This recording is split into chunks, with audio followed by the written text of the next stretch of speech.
Side 4. At the controls of Aquila, Jeff banked to the right and began a gentle descent that would carry them down towards Tom's garden. Both boys were filled with that deep satisfaction that comes from knowing that a difficult day has turned out rather better than either of them had dared to expect. As Jeff said, once Tom had learned to speak Latin, they'd be able to ask Aquila so many things. They'd be able to find out what the buttons did without the risks involved in just pushing them to see what happened. And when they knew what they did, they might even find out what some of them were for. "Like that one," said Tom, pointing to the button which had produced the blue light that had kidnapped Mrs. Murphy's shopping trolley. "I mean, what's it actually supposed to do?" They were coming in over Mrs. Murphy's garden as he said it, and unfortunately Jeff chose exactly that moment to swing Aquila round towards Tom's garage. The unexpected movement shifted Tom forward in his seat, and his finger made a momentary contact with the button at which he'd been pointing. The contact lasted for only a fraction of a second before Tom snatched his hand away, but it was too late. The damage had already been done. Aquila was now on full power, and the blue cord of light that appeared beneath it, instead of lazily snaking its way out, flashed to the ground like a bolt of lightning. "What was that?" said Tom, as Jeff took his hands off the controls to stare at the ground beneath them. "I think," said Jeff, "that was Mrs. Murphy." Mrs. Murphy, in her garden, had been bending down to pick up one of her cats when the bolt of blue light had engulfed her. Neither she nor the cat had moved since. Jeff landed Aquila by the burnt-out shed at the bottom of the old lady's garden, and the boys climbed out. "Mrs. Murphy?" Tom ran towards her. "Mrs. Murphy, are you all right?" But Mrs. Murphy didn't reply. She still hadn't moved, and as Tom got closer, he realized she wasn't breathing. Both she and the cat appeared to be completely frozen. Even her clothes and the cat's fur had a solid, unwavering look as if they'd been soaked in starch, and when Jeff stretched out a hand and tapped the old woman on the arm, it made a metallic ringing sound. He opened his mouth to speak, and then closed it again. It was one of those times when it was difficult to know what to say. "I've killed them, haven't I?" said Tom. Jeff looked closely at Mrs. Murphy's face. "I know she's not moving. She's not breathing either," said Tom. "We'd better go and tell the police." He turned back to Aquila. "My mother's not going to like this, you know. Not at all." "Hang on!" Jeff caught his friend's arm. "There is one thing we could try first." Miss Taylor had been taking notes. Most of the things people were saying she'd already known, but some details were new and had surprised even her. Mr. Urquhart had given a list of the 8 books the boys had taken out of the library in the last week, which included titles such as A History of Rome and Great Palaces of Europe. Mr. Rivers, head of the science department, reported that they'd also taken 2 books from his subject library, on lasers. Mrs. Ross, the English teacher, described how, after a lesson, the 2 boys said they'd been reading H.G. Wells's Invisible Man and had quizzed her at some length on how invisibility might actually work. And the oddest revelation, in some ways, had come from Mr. Weigart, in charge of design technology, who said that the day before he found the 2 boys in his craft room trying to make a sextant. Mr. Duncan, when someone had explained to him what a sextant was, voiced the bemused astonishment of everyone there. "What are they doing? What on earth is going on?" "I think I may have the answer to that." Miss Taylor stood up and started passing round a set of photocopies neatly stapled together. "If you'd all like to have a look at this, it's a copy of something we found in Tom's desk at lunchtime." Mr. Bamford looked at the top page of his photocopy. "Does anyone know what the Latin bit means?"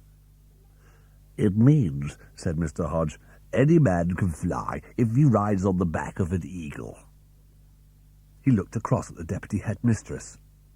"I'm surprised to find a child today knowing something like that." "You wait till you see the rest of it," said Miss Taylor. Dr. Warner was sitting in her tent when the phone rang. Deep in thought, the archaeologist was contemplating the object that had been dug up that morning from the earth directly beneath the body of the Roman centurion. It was, she knew, quite impossible. But impossible or not, it continued to sit where she'd placed it, on the table in front of her. It was 100% authentic Red Indian tomahawk. The noise of the phone slowly penetrated her brain and she picked it up. Yes, of course I remember you, Tom. What can I do for you? She paused. You want the Latin for what? Whatever you did to that woman, please could you undo it now? Repeated Tom. There was a silence. Is that too difficult? No, it's not difficult, said Dr. Warner. I'm just wondering why anyone would want to say it. We're sort of talking to someone, explained Tom, like on the internet, but they only speak Latin. Please, he added, you're the only person we can think of to ask. Dr. Warner stared at the ceiling of the tent for a few seconds. Quid illi mulieri fescisti, she said eventually. Id facius infectum. Could you hang on a bit? In the background, she could hear Tom repeating the sentence he'd given him, and a moment later he was back on the line. It says, quae femina. What would that mean? It means whoever you've got there wants to know which woman you're talking about, said Dr. Warner. Are you boys in some sort of trouble? No trouble. How can we say the woman in the garden? I think before I do anything else, said Dr. Warner, I really would like to know what's going on. Who are you talking to, and why are they talking in Latin? I don't know, said Tom. They just are. But they must know another language. Why don't you ask them to use it? We can't, said Tom. You see, He broke off. Well, how could we tell it in Latin to speak English? Dr. Warner sighed. Try utere Britannica lingua. Utere Britannica lingua, repeated Tom. And Dr. Warner heard a sharp intake of breath, a whoop of triumph, and somewhere in the background there was Jeff's voice shouting, Fantastic! Oh, wow! This is unbelievable! Tom, are you still there? Is everything all right? Couldn't be better, Dr. Warner. Oh, thank you very much indeed. The phone went dead. On reflection, Dr. Warner decided it had been one of the oddest conversations she'd ever had, and she wondered briefly if she should tell someone about it. Instead, she put down the phone and picked up the tomahawk from the table. As she ran it through her fingers, all thoughts of anything else drifted out of her mind. In her hands, she knew, she held the first conclusive proof that, about 1,000 years before Columbus, the Romans had discovered America.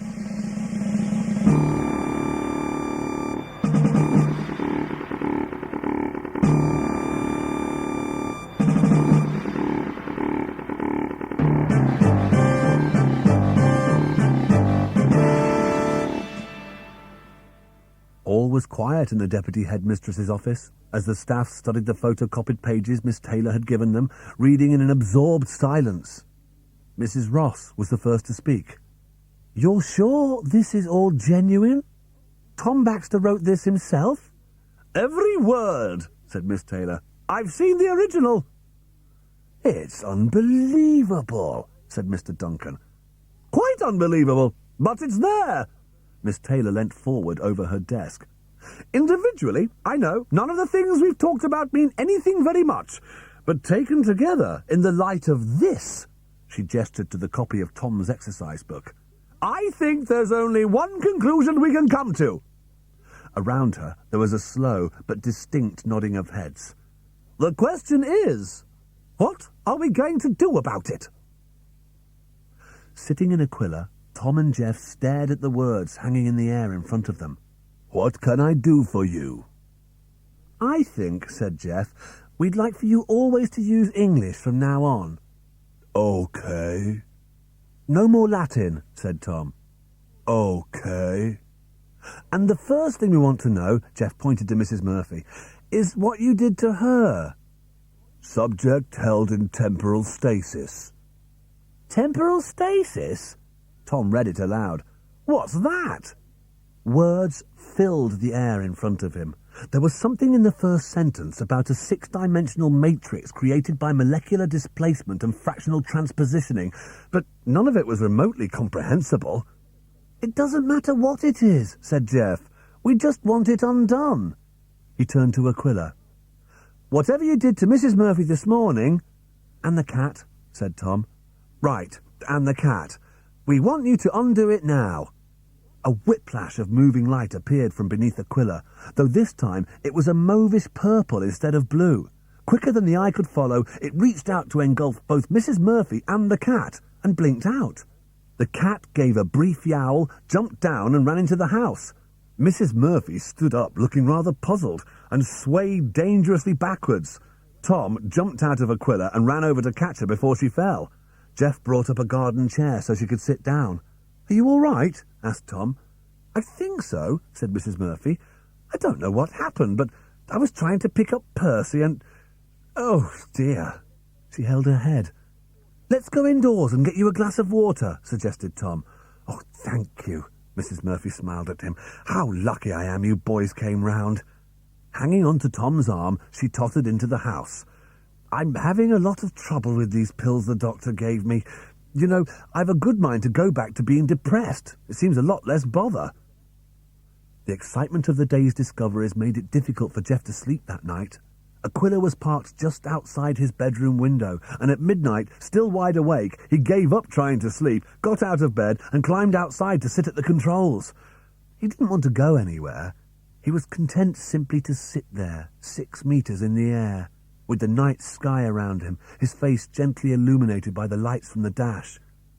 They could no longer leave Aquila in Tom's garage. Tom had got home that day to find Mrs. Baxter busily clearing things out to make room for the car she said she intended to buy. Apparently, her treatment was progressing far faster than anyone had expected. Jeff had suggested that he keep Aquila outside his bedroom. It would be well off the ground so no one would walk into it, and in the morning all he would have to do was step out of the window. While he was sitting there, he would have liked to ask Aquila some of the questions he had about how old it was, why exactly it had been made, and what it could do. But without Tom to read the answers, there was little point. And then he realised there was one question he had that didn't require reading for an answer, and he pressed the small green light third in from the left. "What can I do for you?" "I want to know how far you can go without having to fill up with water again," said Jeff. "In miles." The number that stretched out in front of him began with a 3, but consisted mostly of noughts. Row upon row, line upon line of them, metre upon metre. Jeff smiled in satisfaction. It seemed you could go for a very long way in Aquila. At midnight, the lights in Miss Taylor's office were still burning as well. She'd spent a large part of the evening making phone calls to various authorities, explaining the situation and how she thought it should be handled. Then there had been the paperwork to complete, the forms to fill in, the instructions for her staff, the timetable for action. It was important to act quickly and decisively, she thought, before the boys knew what was happening and had time to react. Carefully, she checked through her notes one last time. "I wonder why she wants to see us," asked Tom. "We haven't done anything wrong, have we?" He remembered the telegraph poles, the 11 fires and freezing Mrs. Murphy, and added, "Well, nothing she knows about." Jeff only grunted. He was less concerned with what the deputy headmistress might want than with what they should do about Aquila. Losing Tom's garage as a hiding place had turned out to be more serious than either of the boys had realised. Leaving Aquila outside his bedroom window last night had seemed a simple enough solution, but this morning Jeff had realised he wouldn't be able to keep it there on any permanent basis. It had rained that morning, and Mr. Reynolds, who always took the dog out for a quick walk before opening the shop, had noticed something so peculiar as he came back that he called Mrs. Reynolds and Jeff out of the house to have a look. "See that?" He pointed to a section of the paving that ran round the side of the house. "It's all dry. Everywhere else is getting wet, but this bit stays dry." He squinted up at the sky by Jeff's bedroom window. "It's like there's something up there, stopping the rain coming down." Jeff had seized the first opportunity he could to move Aquila to the bottom of the garden, but he'd found there were risks to leaving it there as well. He'd left it by a tree a few metres in the air so the dog wouldn't bump into it, but when it was time to set off for school, he found falling leaves had settled on the invisible hull in a way that looked decidedly odd. If anyone had cared to look down the garden, they could not have helped but notice. Aquila was safe at school, for the moment at least. They'd been able to leave it in its usual place by the fire escape because the ground beneath was already wet, but as Jeff pointed out, what they really needed was a new hiding place, preferably somewhere indoors, out of sight, where nobody else ever went. He was beginning to understand why the Roman centurion had kept Aquila in a cave.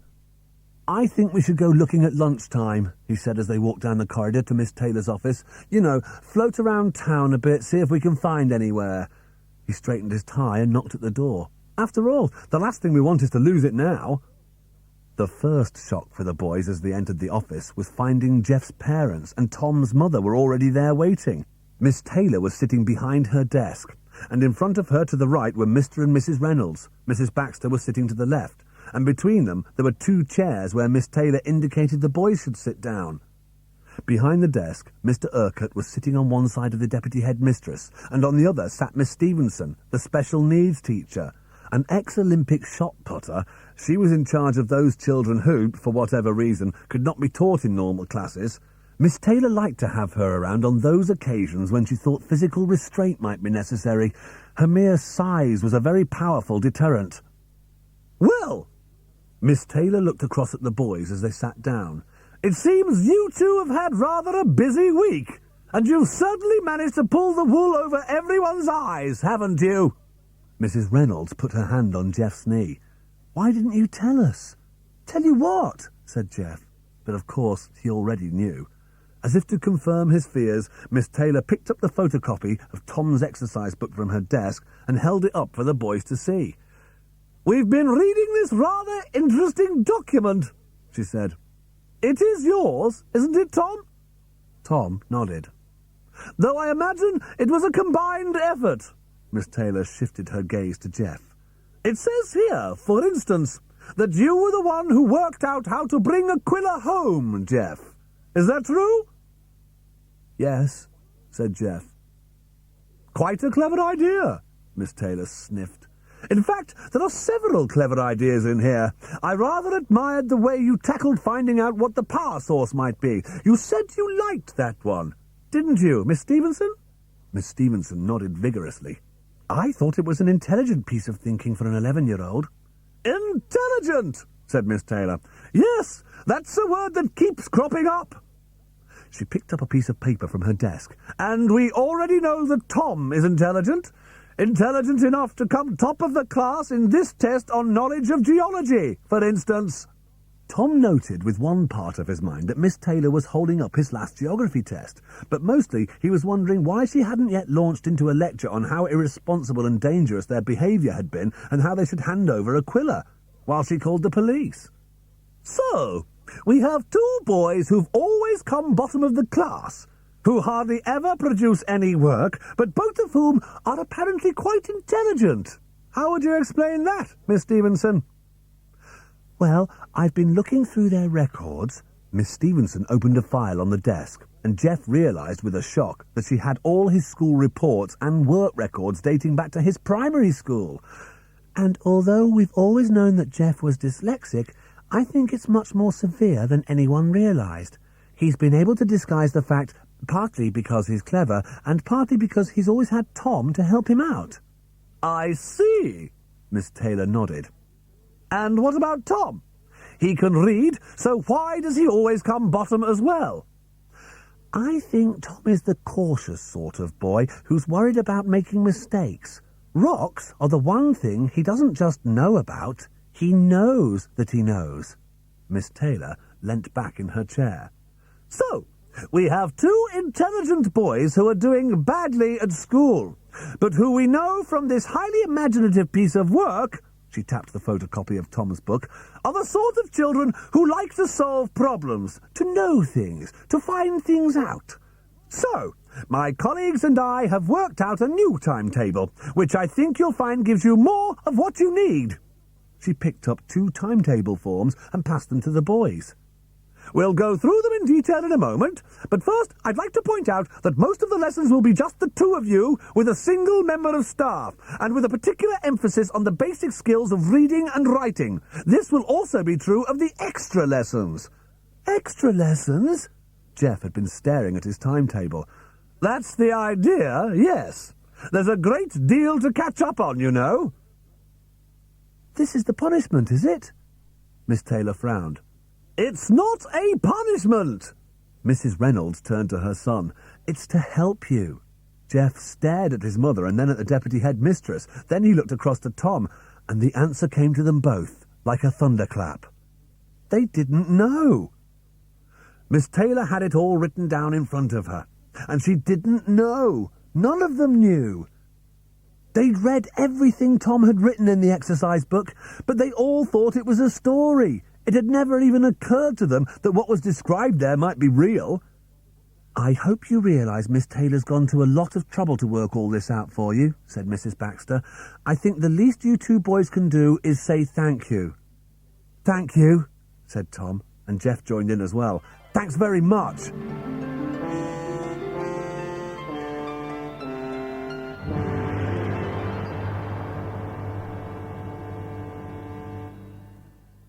Tom and Jeff ate their sandwiches at lunchtime sitting in Aquila, 30 metres in the air, alongside the top of the church tower. "I still can't get over it," said Tom. "I mean, we were so lucky." He was feeding bits of his sandwich to a dazed-looking pigeon on Aquila's hull. One of the hazards of flying something invisible was that occasionally birds bumped into you. Tom was hoping that the pigeon had only been stunned and that it would shortly recover. Jeff was staring at the timetable that Miss Taylor had given him, a deep frown on his face. The relief he had felt at not, after all, losing Aquila had been slowly replaced by a realization that what he had lost was most of his free time. According to the timetable, he and Tom would soon be having lessons at lunch times, after school, and even at weekends. It might be all right. Tom knew what his friend was thinking. "And I still think we've been very lucky. I mean, we've still got Aquila, but nowhere to keep it anymore." Jeff was not normally a gloomy boy, but the new timetable had got him badly unnerved. "Not that it matters much. With all these lessons, we won't have time to fly anywhere anyway." He threw down the timetable in disgust. "I vote we go back and tell them they've got it all wrong." "You think that'd make Miss Taylor change it all?" "Maybe not Miss Taylor," said Jeff, "but if we talk to Mr. Urquhart—" "Look, if I go, will you come with me? I think it ought to be the both of us." Yes, of course."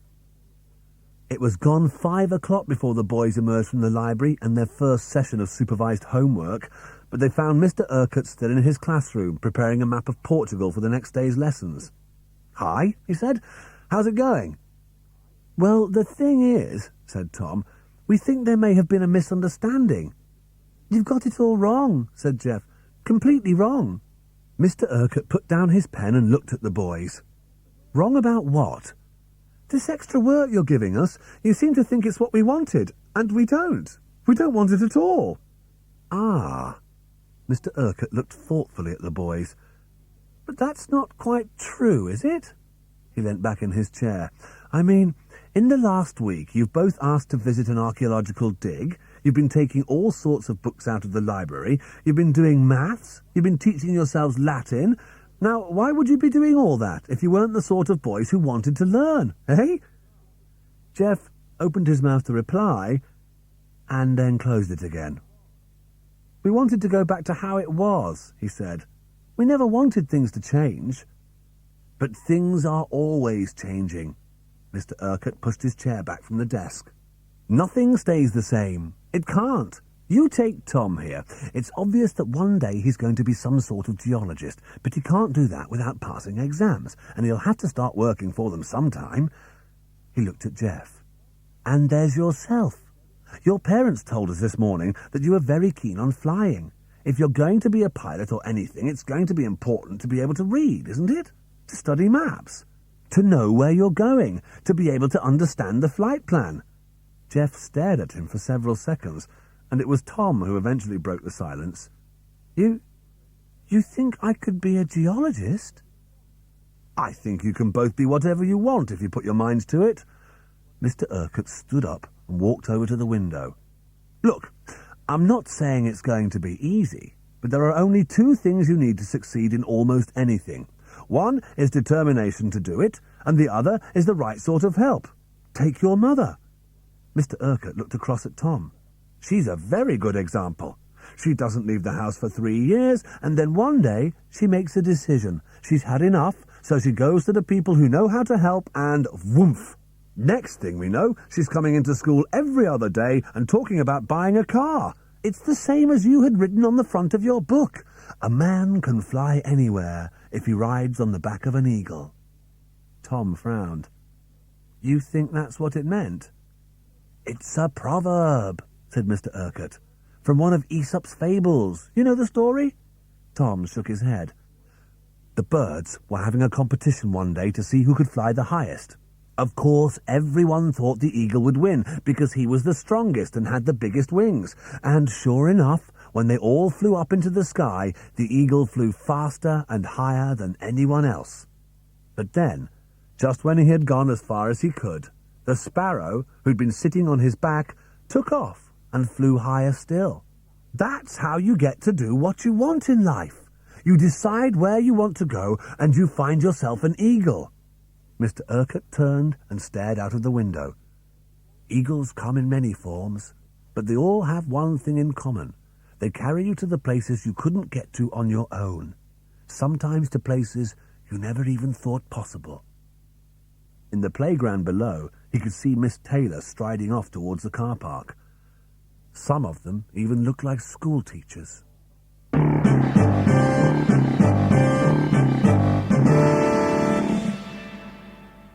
When Jeff emerged from Miss Stevenson's house, it was with a strange feeling of content. Partly it was knowing that his 2-hour Saturday morning session was over and the rest of the weekend was his, but it was something deeper as well.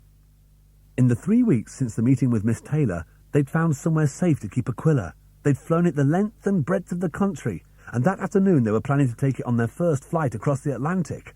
It was only going to be a test run, a quick trip to New York and home again, but Jeff was rather looking forward to it. He turned left along the path that would lead him up to the old water tower. It had proved a very satisfactory hiding place, built at the start of the century to provide water for the rows of terraced houses being constructed at the bottom of the hill. It was about 50 metres high, made of brick, and had been derelict for nearly 30 years. The door and windows at the bottom were boarded up and surrounded with barbed wire, but at the top the windows had neither frames nor glass, and the boys had been able to fly into a room that was large, dry, out of sight from anyone on the ground, and totally inaccessible. There was, of course, the problem of how the boys were to get up and down themselves. If they left Aquila at the top of the tower, they would still need to be able to get down to go home, and they would need to be able to get back up again when they wanted to retrieve it. The solution had been surprisingly simple. Going through the lights on the dash, asking Aquila to explain what each of them was for, they'd come across one described as the Preset Spatial Coordinate Register for Automatic Return. What it meant was that Aquila was able to fly on its own. It didn't need to have anyone at the controls. It didn't even matter if there was anyone inside. At the instructed speed and in perfect safety, it could fly to whatever destination it had been given. The Roman centurion had known about it. They had found several of his settings still in Aquila's memory, and it made Tom shudder to realise that if Jeff had pressed a different button that first day in the garage, they could have found themselves flying to a small town in central Bulgaria. They had given Aquila instructions that would make it fly to the top of the tower and back to the ground again on a pre-arranged signal. Aquila could recognise signals in several thousand languages and as many frequencies, but the boys had settled in the end on using a dog whistle. Pitched to a level beyond the human ear, they had decided it would attract less attention. The feeling of contentment stayed with Jeff as the path narrowed and he climbed through the wood. At the top, standing at the base of the tower, he blew 3 short blasts and 2 long on the whistle he took from his pocket. A moment later, he reached down to his right, felt Aquila's hull beside him, and climbed in. Aquila was programmed to arrive invisible, to the right of whoever had blown the whistle.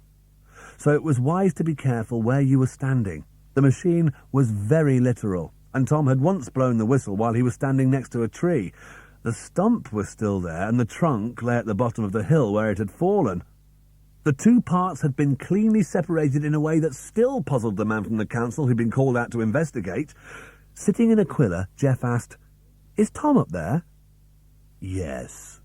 The letters flashed up in front of him, and beside them was a small line drawing like a cartoon of a boy sitting at a desk. "He's working?" "He is doing his homework." There was another drawing of Tom writing in an exercise book. Aquila often used pictures when answering Jeff's questions, and it always used the simplest, shortest words. He had explained to it very early on that his reading was limited and asked it to speak rather than writing words in the air. Aquila, unfortunately, could not oblige. It could communicate in most of the known languages of the galaxy, but its vocal generator had been destroyed by an Aurelian photon blast 6,000 years before. The mechanism had been situated somewhere in the discoloured twisted fin at the back that the boys had noticed the first day they'd found it. But if Aquila could not help Jeff by talking, it could and did make the words it used as easy as possible for him to read, and on occasion both boys found this useful. The week before, when they'd been asking about the function of some of the lights, one was described as the chlorine atmospheric regenerator. When Tom had asked what would happen if they tried it, Aquila said, "Negative survival potential indicated for present life form," which meant very little to either of them. But when Jeff asked the same question, it said, "No! No! Ah!" and produced a little picture of a man coughing and spluttering until he keeled over and died. Chlorine, it turned out, is a very poisonous gas. In a way, it had been rather reassuring. Aquila could have flown back up to the top of the tower on a simple command, but Jeff preferred to do it himself. Taking the controls, he spiralled up the tower in a series of circles, stopped outside the window at the top, and carefully backed inside. The place looked rather homely these days. Over in the corner, Tom was sitting at a table listening to music from an aged radiogram while finishing off his maths homework. He looked up as Jeff turned off the invisibility. "Nearly finished." He pointed to a mug. "I got you a drink ready. It just needs heating up." As Jeff climbed out of Aquila, he couldn't help thinking how much his friend had changed in the last few weeks. If you'd seen him last Sunday, leaning casually out of Aquila somewhere over the Pyrenees, determinedly banging away at a lump of basalt with a hammer, you would not have recognised him. There was a decisiveness in the way he moved and spoke these days, and if you saw him with Mr. Urquhart talking confidently about fossil finds or why there were different colours in limestone, it was hard to believe he was the same person. Collecting his mug, Jeff carefully placed it under the rear fin. Aquila could heat a mug of drinking chocolate with a controlled blast of microwaves in a fraction of a second. It was only one of many conveniences, Jeff thought, and he was suddenly caught again by that strange sense of contentment, a feeling of satisfaction that came from somewhere deep inside and that made him want to smile, for no reason at all. He looked around the room. Most of the furniture had come from Mrs. Murphy, and it was good to know the old lady was a lot happier these days. She decided not to take any more pills and found she was no longer seeing or hearing things. She and Mrs. Baxter had taken to going to the cinema together a couple of afternoons a week, and on Friday evenings the boys did her weekly shopping at Tesco's. It was in return for this that she'd offered them anything they wanted from the odd bits of old furniture she had stored in her garage and attic. They'd taken an elderly sofa, a carpet, a kitchen table and chairs, a table lamp, black and white television, and the radiogram. There was no electricity in the tower, of course, but Aquila could power anything electrical up to a range of 200 metres. It could also blanket any sound or light in the room so that nobody outside could hear or see what was going on. Aquila could do so many things. Tom had once asked it to list them all, but abandoned the idea when it turned out the list would take 3.5 days to read. On the wall along from the table was a set of shelves holding the rocks and fossils that Tom had collected over the last few weeks. There were bits of coloured sandstones from the Isle of Wight, chunks of hexagonal basalt from Stafford in Scotland, and on the bottom shelf, pride of the collection, the pointed piece of granite that had once been the top of the Matterhorn. Aquila's laser had sliced it off like a knob of butter, and one day, thought Jeff, someone was going to notice that the highest mountain in the Alps was only 4,477.2 metres high instead of 4,477.5. The wall above the sofa was where Jeff kept his trophies. There was the photo of him standing beside the statue at the top of Nelson's column. There was the hat that he had snatched from President Clinton on his state visit to London.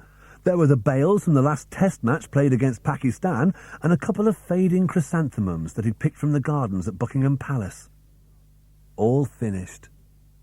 Tom put down his pen and stood up. Normally he liked to check his homework with Aquila, but he could do that later. He came over and stood by his friend. "How was the lesson?" Jeff shrugged. It was okay. Jeff would never admit it, but in fact his lessons with Miss Stevenson were a lot more than okay. She'd worked with an efficiency that had won his respect, and a sense of humour he had come to appreciate. Above all, she was a woman who knew how to do her job, and for the first time in his life, Jeff had begun to find the world of words and letters beginning to make some sort of sense. It had been a revelation. He'd started reading road signs, odd words from the television, and the belief was beginning to grow that one day he would... "This trip this afternoon," Tom interrupted his thoughts.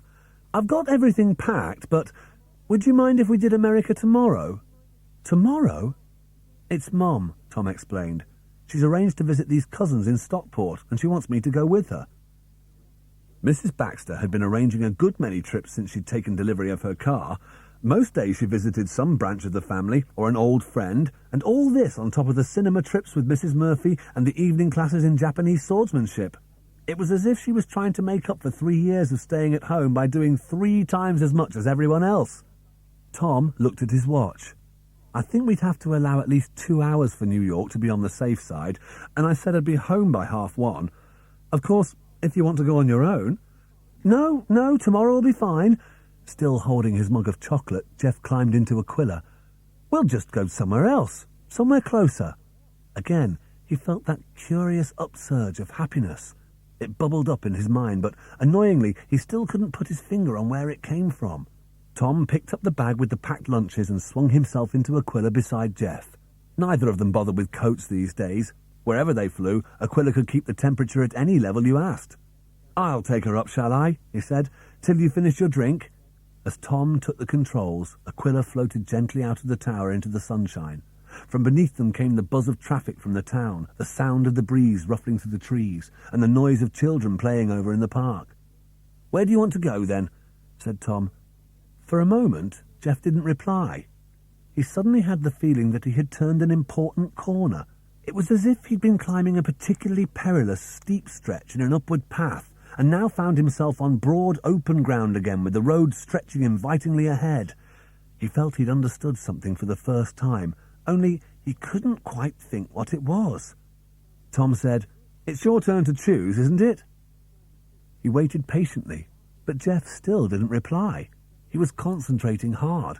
If he concentrated, he knew he would find the answer that floated tantalizingly out of reach, somewhere in the top of his mind. "There's lots of things we could do," said Tom, staring up at the sky. "We could fly over to the national park if you wanted, see this axe thing Dr. Warner's so excited about." He nearly had it, thought Jeff. It was almost in his grasp. "Or we could go to Paris again," said Tom. "Find out if your chewing gum's still stuck at the top of the Eiffel Tower." He paused. "We can do anything, really." "That's it," said Jeff. A slow smile spread across his face. "That's it, isn't it?" "What's it?" "That's the whole point. We can go wherever we want." "Yes," said Tom. Frankly, it seemed a bit obvious, but he decided not to say anything. For some reason, Jeff seemed to think it was important. You find yourself an eagle, and you can go where you like, anywhere. Jeff seemed entranced by the concept. "Anywhere at all?" "Right," said Tom. He nodded. There was a long pause, until he eventually asked, "So where do you want to go, then?" "I'm not sure." Jeff sipped his mug of chocolate. "But I think first I'd like to go up." "Up?" said Tom. "Yes, up high," Jeff nodded. "I want to see the view." Tom shrugged. "Okay." Aquila started to rise, higher and higher, gathering speed as it went, until the noises faded, and first the people and then the cars and even the buildings ceased to be separate entities, and all of Staveley became just an irregular circle in the surrounding green of the countryside, and the noise faded to a deep silence. And still they climbed, up and up, soaring into the sky until, even if Aquila had not been invisible, from the ground it would have been too small to see. It was a perfect day, and Tom could see wisps of cloud floating far below, casting tiny shadows on the ground beneath. "Is this high enough?" he asked. "I would say." Jeff turned and smiled at his friend. "I would say that we've hardly started."